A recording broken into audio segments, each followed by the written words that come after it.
Ang salitang mission ay nagsimula sa salitang Latin na ibig sabihin ay sending, sinend, pinadala. O yun lang, padala. Kasama ang pagiging Kristiyano na ipadala tayo sa mundo bilang representative ni Jesus Christ. Tayo ay representative ni Jesus Christ. Of course, kung representative ka ni Jesus Christ, dapat credible kang talagang follower ni Christ. Ang mission ni Jesus habang nasa mundo siya ay ipinasa sa atin bilang katawan ni Kristo. Kung ano yung ginawa niya ay dapat ipagpatuloy dahil sa kanyang spiritual body. Tama. Kaya nga tayo katawan ni Kristo, tayo yung tagasunod. Logically, si Kristo ang unang nangaral, ipagpatuloy natin yun. Tayo dapat nagpapatuloy nun. Eh, ang tanong, ano ba yung share mo? Sabi ito, ano ba yung mission na yan?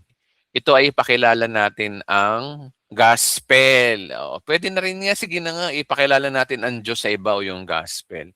Of course, ang sentro ng gospel ay si God. Kaya nga lang kasi pag sinabing Diyos, maraming yan eh. Kaya dapat talaga gospel to eh. Gospel talaga dapat na yung sinasabi ko. Ulitin nga natin eh. Gospel. Kasi gospel kasi is specific na finished work of Christ. Pag sinabi mong Diyos sa iba, baka ang ma-share mo law. Baka ma-share mo yung yung law of Moses. So we should be more specific naman talaga dapat. Sa magitan ni Kristo, ang Diyos ang nagbigay ng kapayapaan sa pagitan ng Diyos at tao at siya rin nagbigay ng tungkulin na sabihin sa iba ang tungkol sa kapayapaan tungkol sa Kanya. Tayo ipinadala niya para magsalita tungkol kay Kristo. Yan ang sinasabi sa 2 Corinthians chapter 5 verse 18. Message version. O yung pinakamensahe nun na tayo pinadala talaga para magsalita tungkol kay Kristo. Ipahamagi natin ito tungkol sa Kanya at tungkol sa Kanyang tinapos, tungkol sa Kanyang gawa.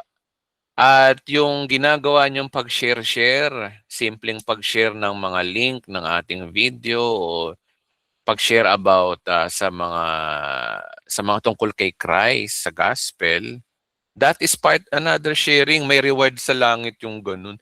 Biro mo ang reward sa langit, napakadali na ngayon. No? I-share mo lang yung gospel through social media. Nagawa mo na.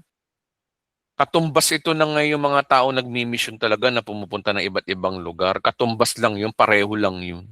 Pumunta ka lang sa ibang lugar, pumunta ka lang ng ibang bansa, pareho lang yun nag-share ka ng gospel dito sa online, pareho lang yun.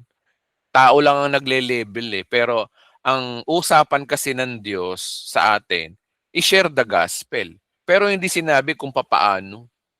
Bahala ka na. Kung gusto mo pumunta na ibang bansa, paraan mo yun. Pero yung i-share mo yung gospel through online, counted pa rin yun. Walang pagkakaiba kasi ang usapan kasi share the gospel. Hindi naman sinabing share the gospel through physical, through on-site. Wala naman sinabing ganun, share the gospel. Pag sinabing share the gospel, mapa-online man yan o mapa-physical body, pareho lang yun. Okay? Kasi ang usapan, share the gospel. Okay? Okay. Dapat malinaw ang utak natin sa mga ganyan, hindi nakakahon yung isip natin na kung ano yung mga sinabi lang ng pastor natin, nagpapapaniwala agad tayo. Okay, bakit napaka-importante ng ating misyon? Kasi your mission is a continuation of Jesus' mission on earth, of course. Mayo kayo at gawin ninyong alagad ko ang mga tao sa mga batang bansa.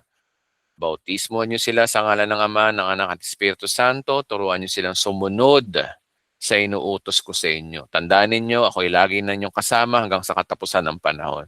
By context, ang kausap dito ni Kristo mga alagad. Okay? Context hindi tayo.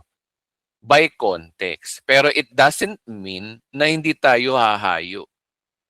Kasi remember, yung logic, nais ni Kristo yun. Nataon nga lang na ang mga alagad ng kausap dito. Okay.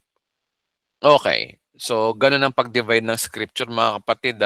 Kino-consider natin yung original context. Kino-consider natin yung totoong sinabi bago natin i-apply sa buhay natin. Hindi yung apply kagad tayo. Apply ng apply. Dampot-dampot verse. Yun nga ang problema eh. Diyan kaya marami naliligaw.